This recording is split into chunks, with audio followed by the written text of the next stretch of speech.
Hi family, welcome to yet another exciting edition on our channel. Today we bring you Greatman, the musician, singer, songwriter and guitarist. His real name is Tongai Igwaze and he was born on 24 June 1993 in Mangura. This means that he is 29 years as of 2022. In an interview, Greatman reviewed how he was born surrounded by terrible circumstances, as both his paternal and maternal families found it difficult to accept the physical condition he was born with, something which was to later on inspire his song with Sulumani titled Pandakazharo. He was born with myopathy, a physical condition that reduces muscle strength and power in older children and adults, and because of this, both his maternal family and paternal family pointed fingers at each other, accusing each other of witchcraft, which almost tore them apart, but however they later on accepted his condition and peace was restored.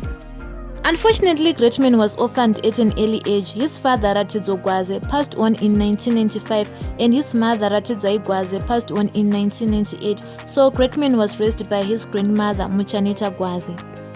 Other online publications state that Greatman has two siblings, Kundai and Kudakwashe Chari, who are twin brothers, but that is not the case. These three are not related. Kundai and Kudakwashe are just his best friends ever since they were in high school. On to his education. For his primary school education, he attended Jairus Jury School in Southerton, Harare, where he did his grade 1 to grade 7, but this was followed by 4 years of staying at home because his guardians couldn't afford to send him to a specialized school for disadvantaged people. Little did they know that he could also attend the school where other able-bodied children were going to, and they only got this information 4 years later. So Greatman started his Form 1 in the year that he was supposed to be writing his Form 4, and he attended Mangura High School.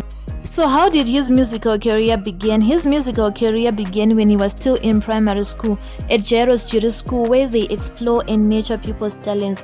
And later on, after finishing his primary school, when he was out of school, he was also part of the church choir where he attended at Seventh-day Adventist. Greatman started writing his own music in 2010 after gleaning inspiration from Japreza's song Sungan. That is round about the time he realized that he could take his musical endeavors to a professional level. Up to date, Greatman has one album to his name and the album is titled Chezia.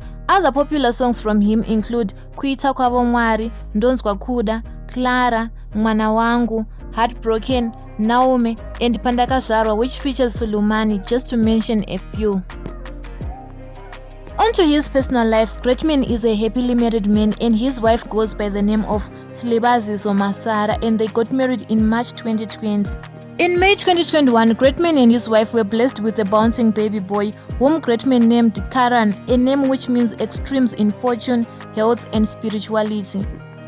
In February 2022, Greatman and his wife made their marriage legal at a beautiful white wedding ceremony that was hosted in Mavuku with the help of their well-wishers.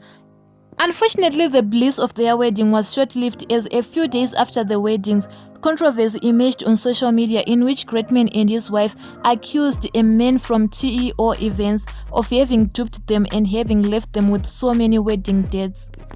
Fortunately, the controversy cleared within a few days, Greatman and the event organizer having settled things off social media. As for his net worth, it is too hard to calculate because we don't know any assets that he owns, but we do know that he is renting his house and he still doesn't have a car and uses public transport. From here, we go on to the challenges that Greatman has faced in the musical industry and life in general. He says that some promoters and producers don't want to work with him because of his physical condition. They are afraid that they might just infringe his rights somehow, hence they just stay away from him. On the other hand, he says that since he doesn't have a car, it is hard for him to get around as some public transporters don't want him aboard their vehicles.